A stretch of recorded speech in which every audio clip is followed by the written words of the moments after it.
함께 인사하겠습니다. 잘 나오셨습니다. 성도님 얼굴만 봐도 은혜가 됩니다. 사랑하고 축복합니다. 사랑하고 축복합니다. 시작의 책 43번째 시간입니다. 바른 길로 인도하시는 하나님, 바른 길로 인도하시는 하나님이라는 제목으로 말씀의 은혜를 함께 나누겠습니다. 킴 윅스라고 하는 한국계 미국인 맹인이 있습니다. 그녀는 한국에서 태어나서 3살 때 한국 전쟁 중에 시력을 잃게 되었습니다. 포탄이 떨어질 때에 엎드리고 올려다 보지 말라는 아버지의 말을 듣지 않고 이 어린아이가 호기심에 올려다 본 거예요. 그러다가 포탄의 파편에 눈을 다쳐서 시력을 잃어버리게 되었습니다. 더욱이 전쟁 중에 아버지와 헤어져 고아원에 맡겨졌습니다. 그리고 미국으로 입양이 되었는데요. 미국에서 12살 되던 해에 양부모님과 함께 빌리 그레암 집회에 가게 되었습니다. 그리고 거기서 복음을 듣게 되었고 예수님을 영접하게 되었습니다.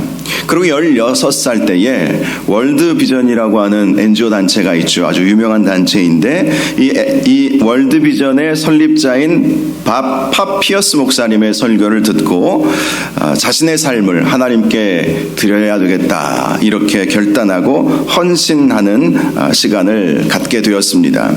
그녀는 음악에 아주 재능이 많이 있었습니다.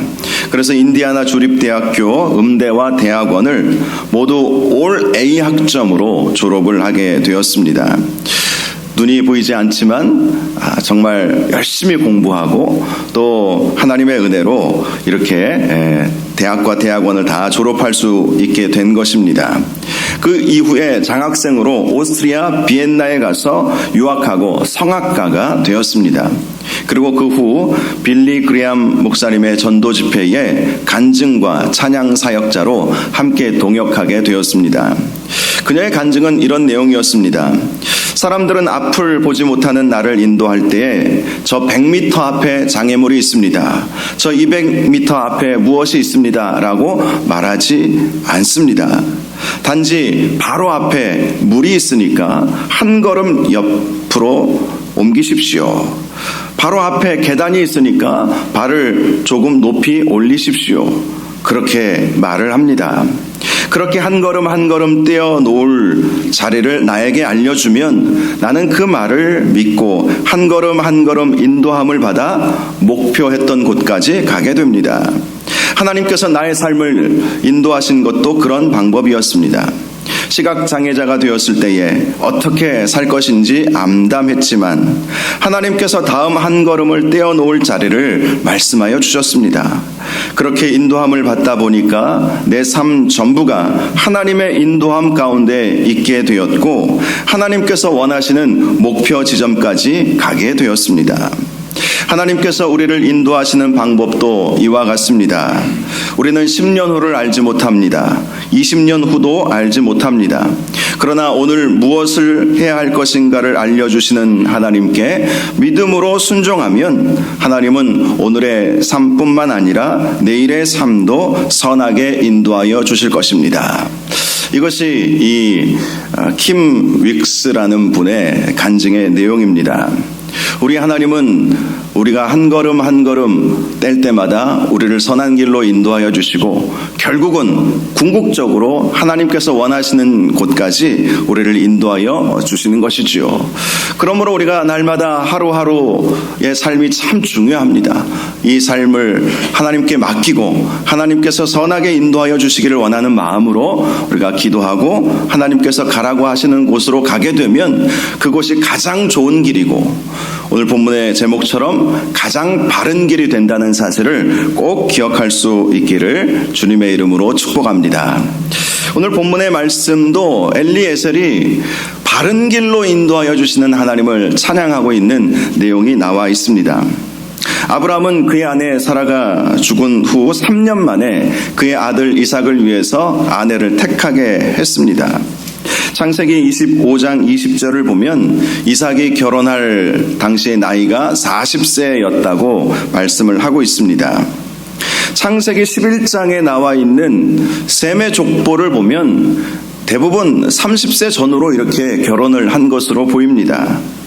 그러므로 당시 이삭이 40세에 결혼할 이 여인을 구하게 되었다는 것은 늦은 나이였다는 것을 우리가 알 수 있습니다. 이삭이 왜 좀 늦게 결혼을 했을까? 여러 가지 생각해 볼 점들이 있습니다. 먼저는 사라가 아프지 않았을까 이런 생각을 해보지요. 사라는 127세에 죽지 않았습니까? 그런데 갑자기 죽은 것이 아니라 거의 한 10년 가까이 투병 생활을 중에서 죽지 않았을까. 이 이삭은 효심이 아주 가득했기에 어머니가 아프신데 장가갈 수 있겠어요? 그래서 기간이 뒤로 밀리지는 않았을까 이런 생각도 해봅니다. 그런데 더 중요한 이유가 있습니다. 하나님의 정하신 때를 기다렸다는 것이죠. 인생의 반려자를 만나는 것은 아주 중요한 일 중에 하나이죠. 아브라함은 이삭의 배필을 가나안 여인 중에서 얻고자 하는 마음이 없었습니다. 가나안 여인 중에서 아름답고 재력이 있는 집안의 딸들도 분명히 있었을 것입니다. 사실 아브라함은 메소포타미아에서 가나안으로 이주해 오지 않았습니까? 이 가나안 땅에서 아브라함은 여전히 이방인과 같았습니다. 그러니 자기 아들 이삭을 가나안 땅의 유력 집안의 딸과 결혼을 시키면 훨씬 더 안정적인 삶을 살 수 있지 않았겠습니까? 그런데 아브라함은 그렇게 하고 싶지 않았던 것입니다. 그 이유는 믿음의 여인을 자신의 며느리로 이삭의 아내로 맞이하고 싶었기 때문이었던 것이죠. 그래서 하나님의 때를 기다린 것입니다.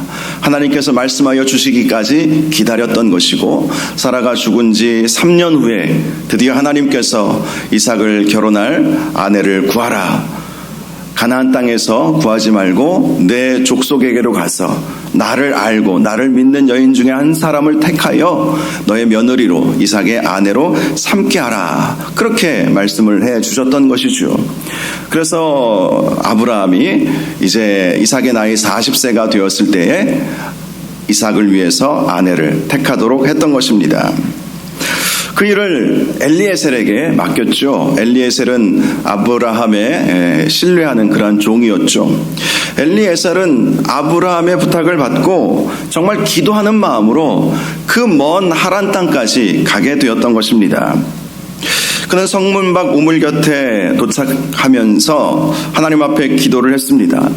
우물을 길러 오는 여인들 중에 나에게 물을 좀 달라 하면 나에게 물을 줄 뿐만 아니라 이 10마리의 낙타에게까지도 물을 주는 여인이 있다면 그 여인이 하나님께서 정하신 여인이라고 믿겠습니다. 그렇게 하나님 앞에 기도를 했습니다. 기도를 마치고 눈을 떠보니까 리브가가 눈에 들어온 거예요. 처음부터 이 여인이 리브가인지 전혀 알지 못했죠. 그 여인에게 물을 좀 달라라고 말을 했습니다. 그러자 그 여인은 물을 주었을 뿐만 아니라 낙타에게도 물을 주는 것이었습니다. 엘리에셀이 기도한 대로 그대로 응답이 되었던 것이죠. 어찌 보면 더 놀랍게 역사하신 거예요. 엘리에셀은 바로 그것이 그 기도가 바로 응답될 것이라고는 생각하지 못했을 것입니다. 무작정 기다려야 할 수도 있겠구나 이렇게 생각을 했지만 하나님께서 곧바로 리브가를 만나게 하여 주셨던 것이죠. 지난번에 말씀드렸듯이 10마리의 낙타에게 물을 충분히 주려면 최소한 1톤 정도의 물을 길어야 합니다. 당시 항아리에 물을 가득 담으면 20리터에서 25리터 정도였다고 하는데요. 연약한 소녀가 그 무거운 무게를 최소 40번에서 50번까지는 길어야 했던 것입니다. 그런데 리브가가 자원하는 마음으로 그 일을 한 것입니다. 하나님의 섭리를 잘 모르는 사람들은 참 엘리에셀이 운도 좋다.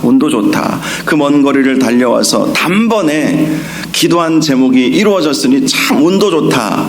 이렇게 생각을 하겠지만 그렇지 않습니다. 이것은 기도의 응답이었고 하나님의 섭리였던 것이죠. 오늘 본문을 보면 리브가는 자신이 겪은 일을 가장 먼저 어머니에게 알려주었다는 것을 볼 수 있습니다. 그리고 그 자리에는 그녀의 친오빠인 라반이 함께 있었습니다. 리브가는 어떤 노인이 자기에게 물을 달라고 해서 물을 주고 그의 낙타에게도 물을 주었더니 그분이 나에게 코걸이와 손목걸이를 주고 나에게 누구의 딸이냐, 너희 집에 유숙할 곳이 있느냐 이렇게 물어보았다는 것이죠.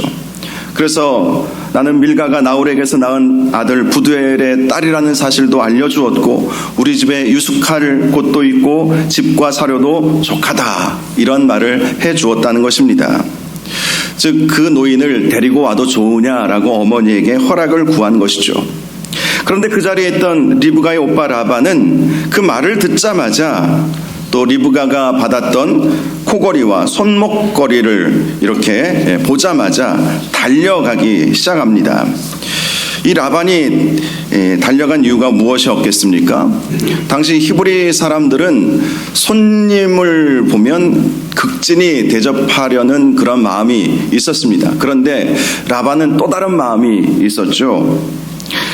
자기 동생이 가지고 있는 코걸이와 금목걸이를 보니까 지금 이 리브가와 대화를 나누었던 한 노인이 대단한 재력가구나, 그 사실을 이제 알게 된 것이죠. 당시 리브가가 받았던 코걸이와 손목걸이는 오늘날 시가로 1,000만 원이 넘는 것으로 그렇게 계산을 해볼 수 있습니다.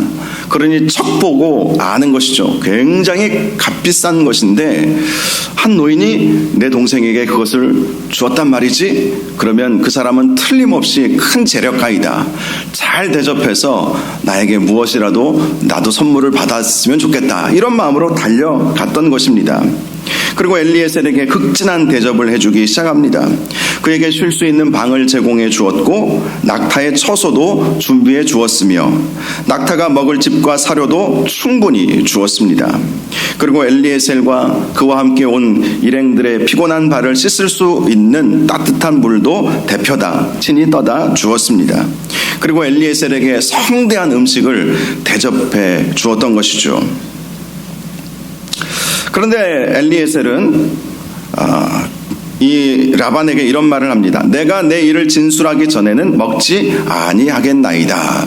엘리에셀도 인생을 살 만큼 살았기 때문에 라반이 왜 이렇게 적극적으로 나를 대접하는지 다 알고 있었죠. 그래서 음식을 먹기 전에 내가 왜 이곳에 왔는지 당신에게 말해야 먹겠습니다. 이렇게 말을 했던 것입니다. 그러자 라반은 말하소서 하면서 엘리에셀에게 말할 기회를 주었죠. 엘리에셀은 라반에게 그동안의 일을 소상히 말해 주었습니다. 자기는 아브라함의 종이라는 사실과 또 하나님께서 아브라함에게 크신 복을 주었다는 것, 그리고 그의 아내 사라가 노년에 아들을 낳았다는 사실도 알려주었고 그 아들이 아브라함의 상속자가 되었음도 알려주었습니다. 또 아브라함이 자기에게 이삭의 아내를 구하라고 명령을 내렸는데 가나안 땅의 여인 중에서 구하지 말고 자기의 아버지의 집, 자신의 족속에게로 가서 아내를 택하라고 했음도 알려주었습니다. 또 자기가 아브라함에게 만일 주인의 족속에게 가서 아내를 택한다 한들 따라오지 않으면 어떻게 하겠느냐라고 물어보았을 때에 아브라함은 하나님께서 평탄한 길을 주실 것이라고 말해 주었다는 사실도 알려주었습니다. 그렇게 해서 자신은 아브라함의 말을 따라서 이곳까지 오게 되었다는 것이죠. 그리고 이곳에서 하나님 앞에 기도했을 때 나에게 물을 줄 뿐만 아니라 내 낙타에게도 물을 주는 여인이 있다면 그 여인을 하나님께서 주신 여인으로 믿고 감사하겠다. 그렇게 기도를 하는 그 순간 리브가를 만나게 되었고 리브가가 자기가 기도한 것처럼 자기에게도 물을 주고 낙타에게도 물을 주었다는 거예요. 그래서 너의 이름이 무엇이냐라고 물어보았더니 밀가가 나홀에게서 낳은 부두엘의 딸이라는 사실을 알려주었고, 그래서 이것이 하나님의 계획하심임을 믿고 그녀에게 코걸이와 손목걸이를 주었다라는 사실을 소상하게 알려주었던 것입니다. 그리고 엘리에셀은 라반에게 리브가를 순적하게 만나게 하신 하나님께 감사하며 이렇게 찬송했음도 알려주었습니다. 48절을 보면 내 주인 아브라함의 하나님 여호와께서 나를 바른 길로 인도하여 주셨다라는 사실을 찬양을 했던 것입니다. 바른 길로 인도하여 주셨다. 그렇습니다. 이 엘리에셀의 찬양 중에 가장 중요한 포인트가 여호와께서 나를 바른 길로 인도하여 주셨다는 것이죠. 엘리에셀은 한 달 이상 걸리는 거리를 걸어오면서 하나님 앞에 많은 기도를 드렸을 것입니다. 사실 자신은 이삭을 함께 데리고 오고 싶었습니다. 당사자가 보고 마음에 들어야 되지 않겠어요? 반대로 신부될 여인도 신랑 될 사람을 봐야 그 먼 거리를 따라서 따라오지 않겠습니까?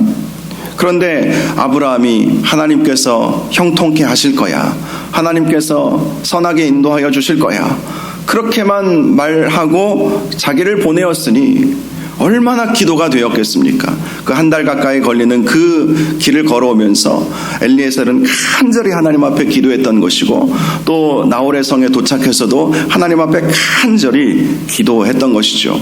그리고 하나님은 엘리에셀의 기도에 선하게 응답하여 주셨던 것입니다. 어찌 생각해보면 엘리에셀이 기도한 것 그 이상으로 순적하게 모든 과정을 인도하여 주셨다라는 것입니다.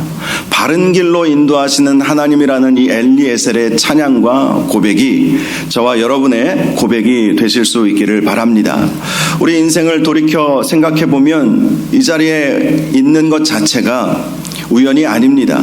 하나님께서 저와 여러분을 바른 길로 인도하여 주셨기에 여기까지 오게 된 줄 믿으시기 바랍니다.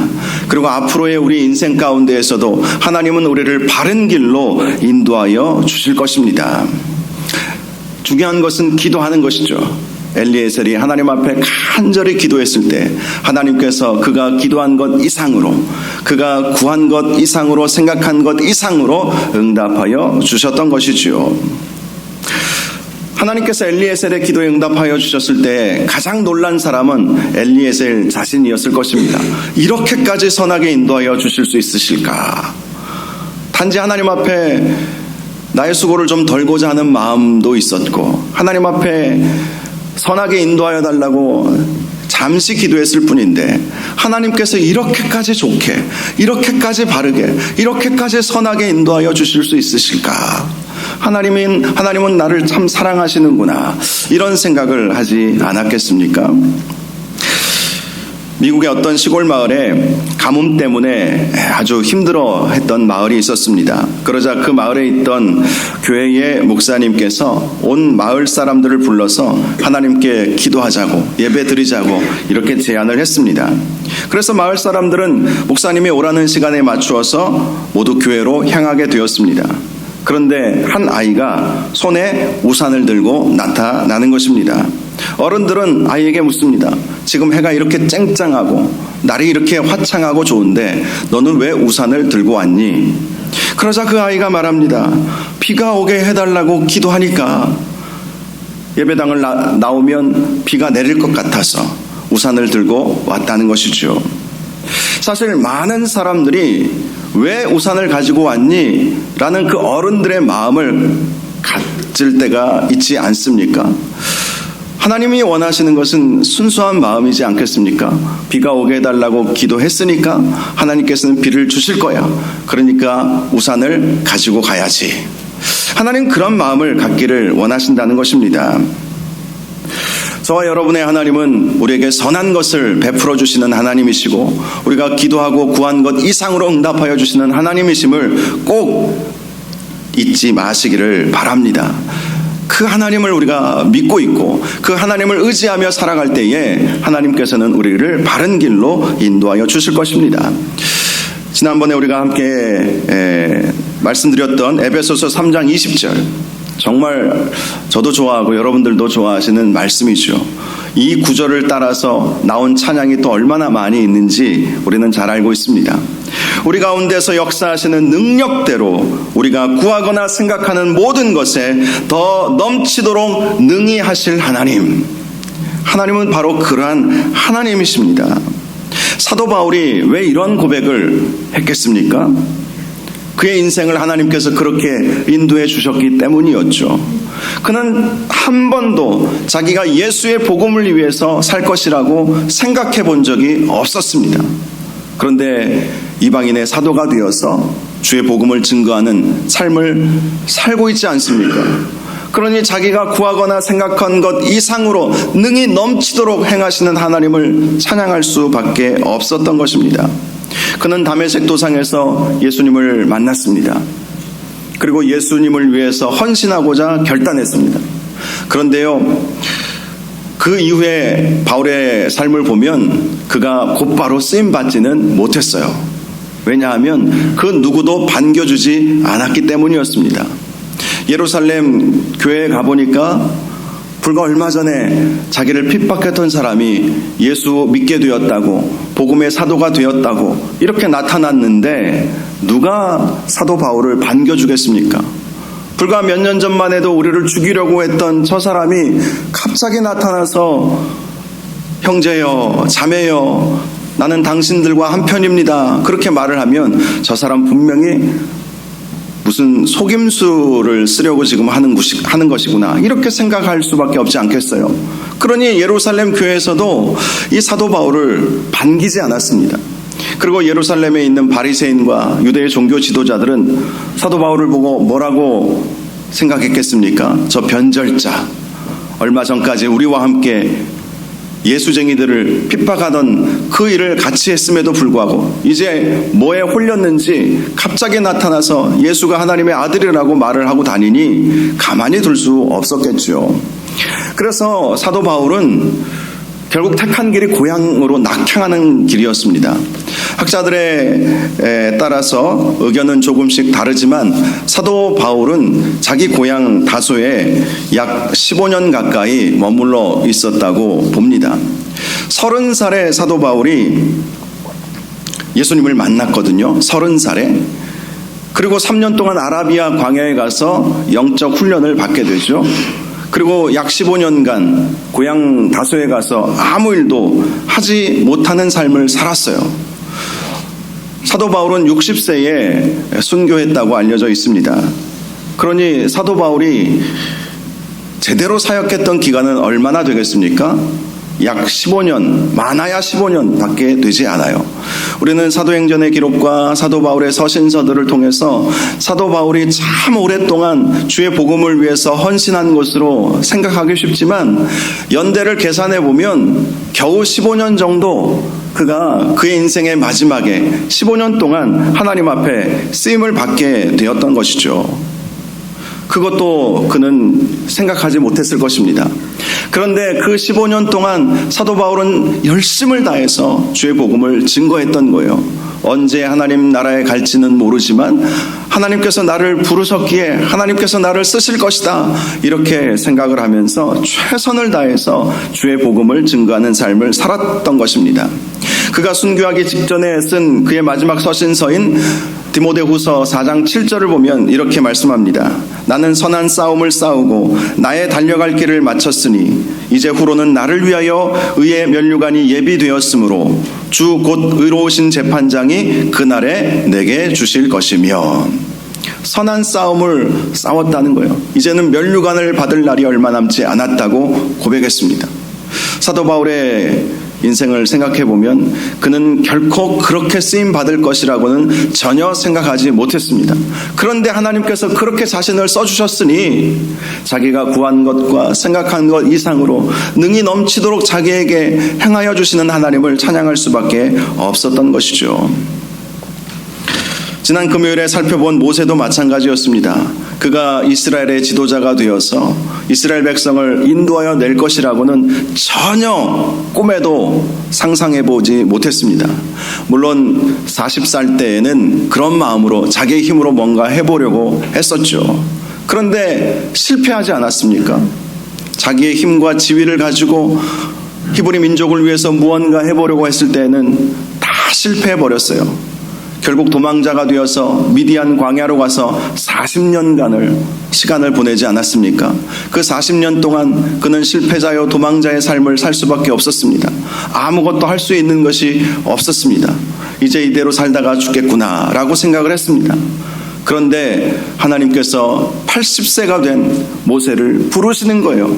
그리고 내가 너를 이스라엘 민족을 해방하는 그 일에 쓰겠다고 말씀을 하시는 거예요. 모세는 하나님의 그 말씀 앞에서 주저할 수밖에 없었습니다. 그동안 해보았어도 안 되었고 또 나이가 이렇게 많이 들었는데 무엇을 어떻게 할 수 있을까? 자신은 자신감도 없고 또 할 수 있는 힘도 없고 능력도 없는데 왜 하나님은 자꾸 나를 부르시는 것일까? 그래서 한사코 하나님 앞에 안 됩니다. 저는 할 수 없습니다. 못합니다. 보낼 만한 자를 보내십시오. 저는 말도 못해요.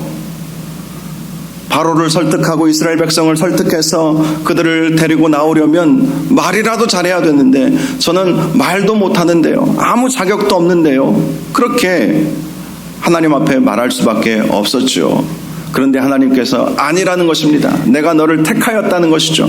내가 너와 함께 할 것이다 라고 분명히 말씀을 하여 주시면서 이 모세를 하나님의 위대한 사역자로 사용을 하셨던 것입니다. 모세가 그렇게 자신이 쓰임받을 것이라고 한 번이라도 생각을 해보았겠습니까? 그런데 하나님께서는 모세를 이스라엘의 위대한 지도자로 사용을 하셨던 것입니다. 하나님은 우리 인생 가운데에서도 얼마든지 그렇게 일하실 수 있는 분이십니다. 그것을 우리가 잊어서는 안 됩니다. 지금 우리의 형편과 처지와 내 나이와 내가 가지고 있는 모든 것들이 변변치 않아도 하나님은 얼마든지 충분히 저와 여러분을 사용하실 수 있습니다. 그렇게 사용되어지는 저와 여러분들 되시기를 주님의 이름으로 축복합니다. 올해 우리 교회의 표어가 무엇인지 아시죠? 이사야서 43장 19절 말씀, 내가 새 일을 행하리니. 새 일을 행하시는 하나님이시라는 거예요. 이 이사야 43장의 이 배경은 바벨론 포로로 끌려가 있는 유다 백성들에게 주시는 하나님의 말씀이었습니다. 하나님은 지금 너희가 포로로 끌려왔지만 내가 너희를 돌볼 것이다. 그렇게 말씀을 해주셨던 거예요.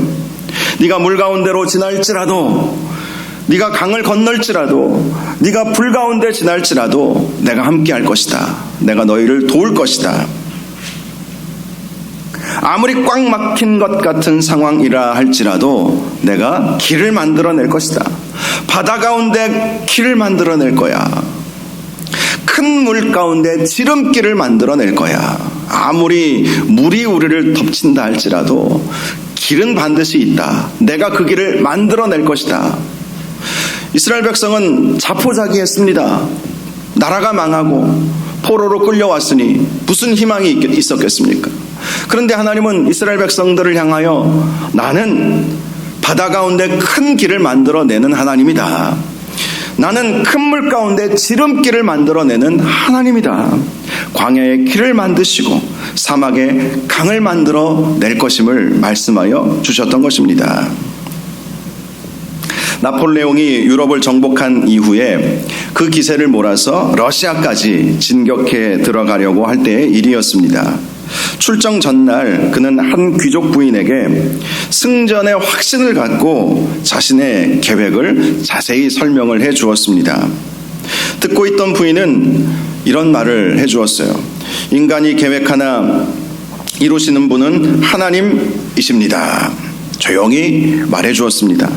그러자 나폴레옹은 껄껄껄 웃으면서 부인, 모든 것은 제가 계획하고 제가 이룰 것입니다. 아주 당당하게 말을 했습니다.